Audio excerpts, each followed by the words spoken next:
Title: The Midnight Library. Clara had always believed the old campus library was haunted, not by ghosts, but by stories. Shelves groaned under forgotten tales, and the air hummed with whispers of unread endings. But on the night she broke the rule of slipping in after closing time to study for exams, she discovered something stranger. In the dim glow of her phone, a book caught her eye.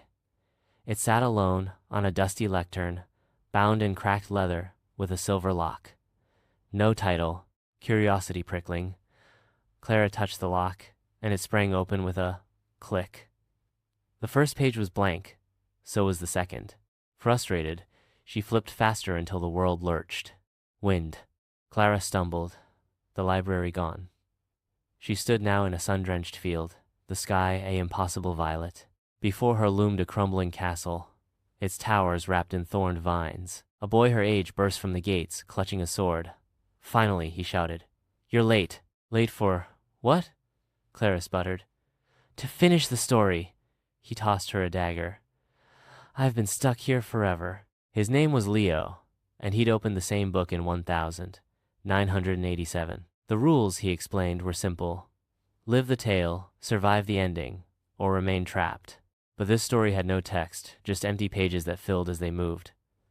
Clara's panic melted into awe. The castle's halls shifted as they ran. A ballroom became a maze. A library birthed a river. They battled ink, blot shadows, and outran a villain made of crumbling parchment. "It's not writing the story," Clara realized, dodging a falling chandelier.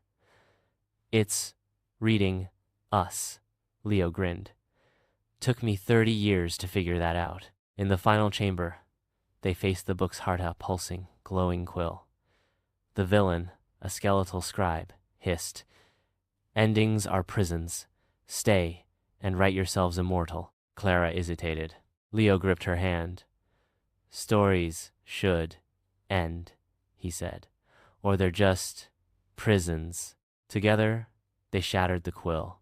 Wind. Clara gasped, back in the library, dawn bleeding through windows. The book lay closed, its lock rusted shut. She almost convinced herself it was a stress dream until she found the dagger, tiny and paper thin, tucked in her pocket.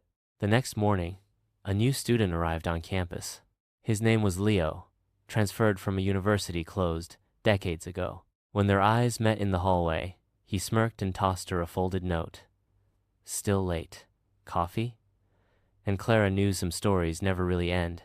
Themes, the magic of co-creation, the danger of endless tales, and the idea that the best stories are lived, not just told.